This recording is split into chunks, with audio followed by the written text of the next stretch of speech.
In the late spring of 1940, the British Army was in absolute ruins.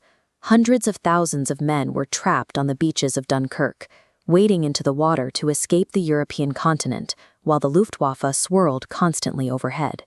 The French military fared even worse. Just weeks into the invasion, France's command structure collapsed entirely, forcing them to sign a humiliating surrender inside the exact same railway carriage where they had accepted the German defeat in 1918.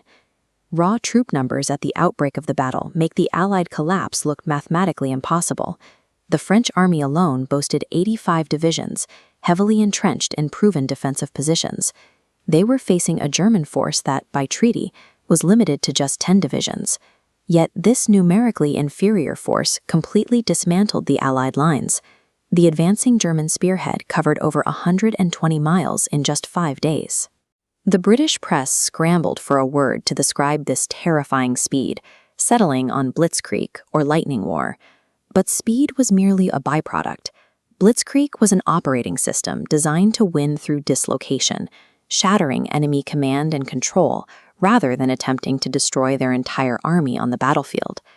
To understand how this system worked, we have to look backward. The First World War had degraded into a static, bloody deadlock, with millions of men literally frozen in place across hundreds of miles of trenches. Following that war, the signing of the Versailles Treaty strictly limited the German army to a maximum of 100,000 men.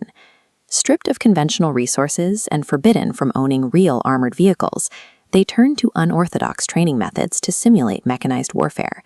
Soldiers practiced maneuvers by pushing cardboard mock-ups of tanks on bicycle wheels. Beneath these field exercises, an internal software update was occurring. Every member of the German army was cross-trained to perform duties of the rank above them. NCOs learned to command like officers, and junior officers were taught to act as high-level staff. This adaptability allowed a small force to rapidly expand into a professional, mobile army ready for a new type of war. Blitzkrieg was born of absolute necessity, providing the only viable path for an undersized force to achieve victory against a numerically superior enemy. Contrary to popular myth, only 15% of the German force was mechanized. The rest walked. Instead of spreading out, commanders funneled this armor into a concentrated wedge, driving it into the weakest point of the Allied defense. Behind this vanguard, the majority of the army slowly marched on foot, securing the flanks long after the armor had blown through. When that armored spearhead hit heavy resistance, it didn't wait for traditional artillery to catch up.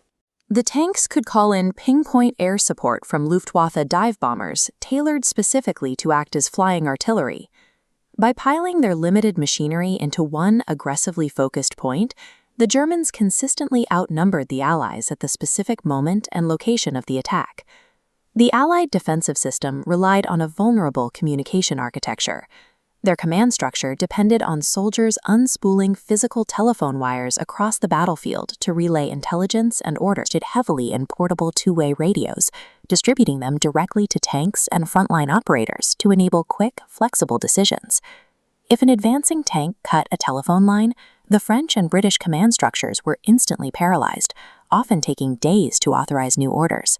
Meanwhile, German junior officers could pivot their entire attack toward an unprotected flank in a matter of minutes. An agile, decentralized network of decision-makers was slicing through a rigid, analog system. The Allies were defeated by the sheer speed of their decision-making, which raises a vital question. If this system was so devastatingly effective in 1940, why did Germany lose the war? The doctrine was mathematically reliant on the enemy surrendering quickly. Blitzkrieg was a strategy for a short conflict, designed to bypass the long-term industrial strength of a nation. To defeat it, the Allies had to stay in the fight. Leaders like Winston Churchill recognized that the only way to counter a lightning strike was to survive the initial shock and transition the conflict into a slow, grinding war of attrition. The introduction of boundless American military muscle completely neutralized the concept of dislocation. In a war of production, individual tactical defeats mattered far less than the ability to outproduce and out-equip the enemy. Once the battle line stabilized and Germany was forced into a grueling defensive retreat, the Blitzkrieg machine finally collapsed. There were no weak points left to exploit, only a relentless wall of approaching steel.